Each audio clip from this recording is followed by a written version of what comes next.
इयत्ता दुसरी विषय मराठी. मराठी विषयाच्या ऑनलाईन वर्गात मी तुमचे हार्दिक स्वागत करते. नमस्कार विद्यार्थी मित्रांनो, कसे आहात सगळे? मजेत ना? मी आशा करते की तुम्ही सुरक्षित असाल.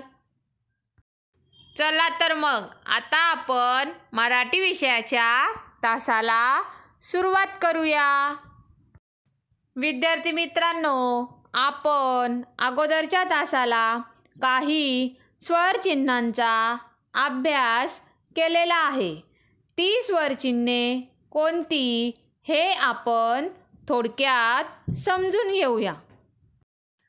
काना, पहिली वेलांटी, दुसरी वेलांटी, पहिला उकार, दुसरा उकार, एकार म्हणजेच एक मात्रा, ऐकार म्हणजेच दोन मात्रे, ओकार म्हणजेच काना आणि वर एक मात्रा, औकार म्हणजेच काना आणि वर दोन मात्रे, अनुस्वार म्हणजेच अवर अनुस्वार अम.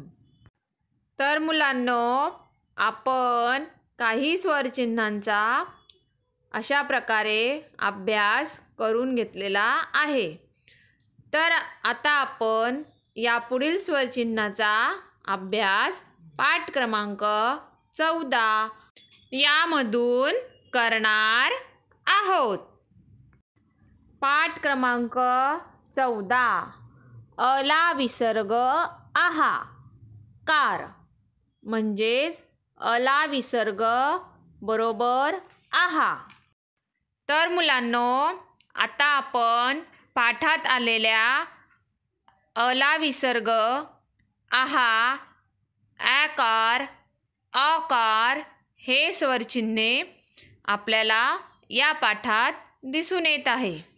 या स्वरचिन्हांपैकी आपण आता अला विसर्ग आहा हे स्वरचिन्हे अभ्यासून घेऊया. पाठ क्रमांक 14. अहकार म्हणजेच अला विसर्ग आहा. तर मुलांनो, आता आपल्याला सुरुवातीला अ दिसत आहे. अच्या बाजूला दोन टिंब दिलेले दिसून येत आहे. टिंब म्हणजे काय? त्याला आपण विसर्ग असे म्हणतो.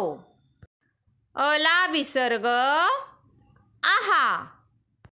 मुलांनो, आपल्याला सुरुवातीला हे कशाचे चित्र दिसत आहे? एका मुलीचे. त्यामध्ये आपल्याला असे दिसून येते की आपण आपल्यासाठी कोणत्या शब्दाचा वापर करत असतो. तो शब्द म्हणजे स्वतः. आता यामध्ये स्वतः हा शब्द कसा तयार झाला ते आपण पाहूया. त अधिक विसर्ग बरोबर स्वतः. यामध्ये स्वतः या शब्दातील त या अक्षराला विसर्ग दिलेला दिसून येत आहे. आता आपण पुढील चित्राकडे वळूया. या चित्रामध्ये आपल्याला एक मुलगा दोन्ही हात जोडून नमस्कार करत असताना दिसत आहे. नमस्कार यालाच आपण नमहा असे देखील म्हणतो. नमहा हा शब्द कसा तयार झाला ते आपण पाहूया. म अधिक विसर्ग बरोबर नमहा.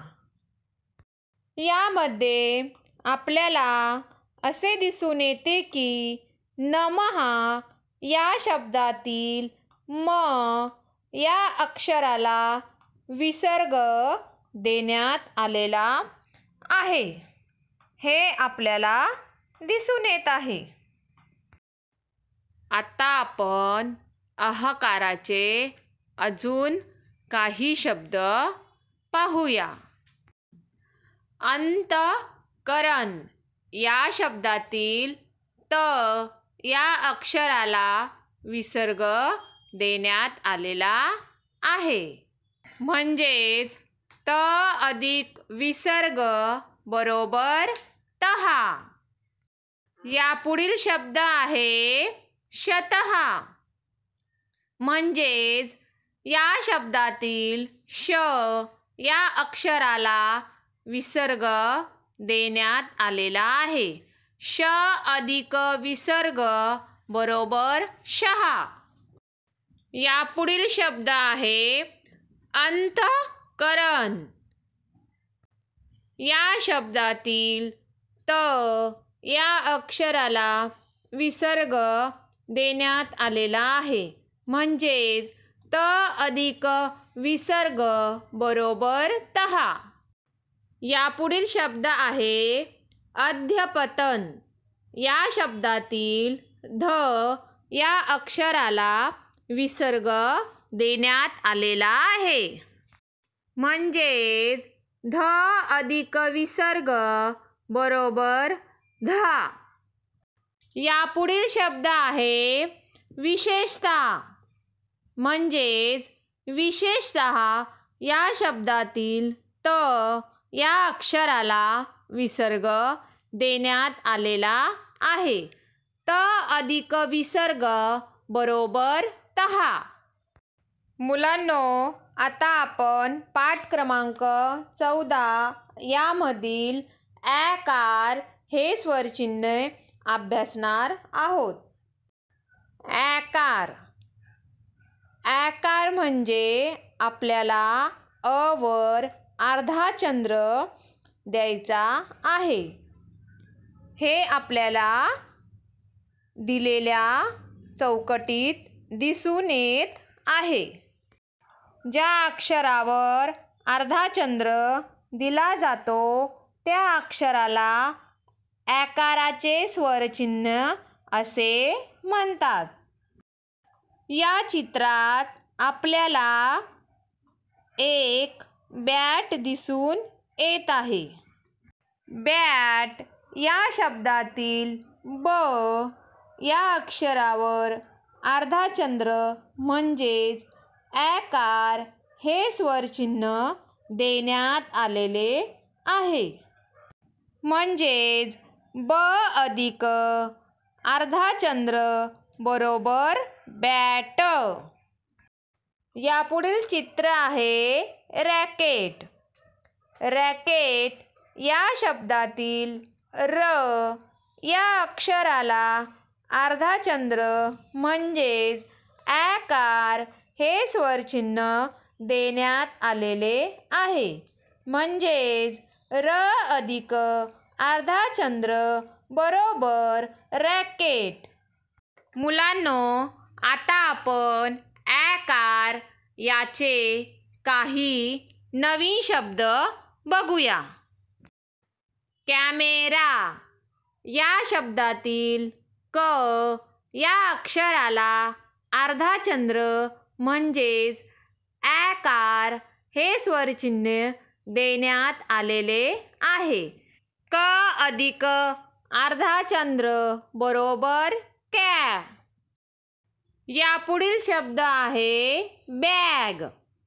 बॅग या शब्दातील ब या अक्षराला अर्धा चंद्र म्हणजेच ॲकार हे स्वरचिन्ह देण्यात आलेले आहे. म्हणजेच ब अधिक अर्धा चंद्र बरोबर बॅ. यापुढील शब्द आहे मॅगी. मॅगी या शब्दातील म या अक्षराला अर्धा चंद्र म्हणजेच ॲकार हे स्वरचिन्ह देण्यात आलेले आहे. म्हणजेच म अधिक अर्धा चंद्र बरोबर मॅ. यापुढील शब्द आहे फॅन. फॅन या शब्दातील फ या अक्षराला अर्धाचंद्र म्हणजेच ॲकार हे स्वरचिन्ह देण्यात आलेले आहे.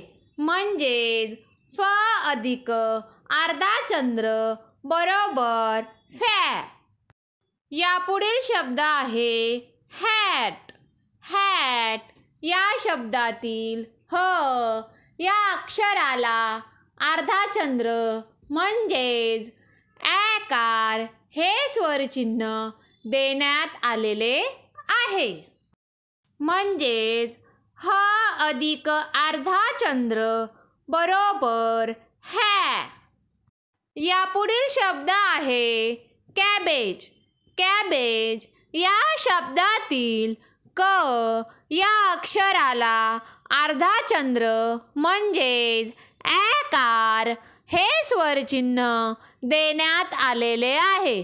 म्हणजेच क अधिक अर्धाचंद्र बरोबर कॅ. मुलांनो, आता आपण पाठ क्रमांक 14 यातील अकार हे स्वरचिन्ह अभ्यासणार आहोत. अकार म्हणजेच काना असलेल्या अक्षरावर जेव्हा आपण अर्धाचंद्र देतो तेव्हा त्याला अकार असे म्हणतात. म्हणजेच ते अकाराचे स्वरचिन्ह तयार होत असते. हे आपल्याला या चौकटीतून दिसून येत आहे. या चित्रात आपल्याला बॉल याचे चित्र दिसत आहे. बॉल हा शब्द कसा तयार झाला ते आपण पाहूया. ब अधिक काना वरती अर्धाचंद्र बरोबर बॉल हे आपल्याला दिसून येत आहे. यापुढील चित्र आहे हॉकी. हॉकी हा शब्द कसा तयार झाला हे आपण पाहूया. ह अधिक काना वरती अर्धाचंद्र बरोबर हॉकी हे आपल्याला यामधून दिसून येत आहे. तर मुलांनो, आता आपण अकाराचे अजून काही शब्द पाहूया. बॉक्स या शब्दातील ब या अक्षराला अकार हे स्वरचिन्ह देण्यात आलेले आहे. ते म्हणजे ब अधिक काना वर अर्धाचंद्र बरोबर बॉ. यापुढील शब्द आहे सॉक्स. सॉक्स या शब्दातील स या अक्षराला अकार हे स्वरचिन्ह देण्यात आलेले आहे. ते म्हणजे स अधिक काना वर अर्धाचंद्र बरोबर सॉ. यापुढील शब्द आहे वॉच. वॉच या शब्दातील व या अक्षराला आकार हे स्वरचिन्ह देण्यात आलेले आहे. ते म्हणजे व अधिक काना वर अर्धाचंद्र बरोबर वा. यापुढील शब्द आहे रॉक. रॉक या शब्दातील र या अक्षराला आकार हे स्वरचिन्ह देण्यात आलेले आहे. ते म्हणजे र अधिक काना वर अर्धाचंद्र बरोबर रॉ. मुलांनो, आता आपण पाठात आलेल्या शब्दांचे वाचन करून घेऊया. अहकार, नमहा, पुन्हा, तेजपुंज, उषक्काल, दुःखी. ऐकार, hello, catch, match, gas, can. Car, torch, John, mall, oil, lock. अशा प्रकारे आज आपण पाठ क्रमांक 14 अहकार हा पाठ अभ्यासलेला आहे. तर मुलांनो, आज आपला मराठी विषयाचा तास येथे संपलेला आहे. घरी राहा, सुरक्षित राहा आणि स्वतःची काळजी घ्या. धन्यवाद.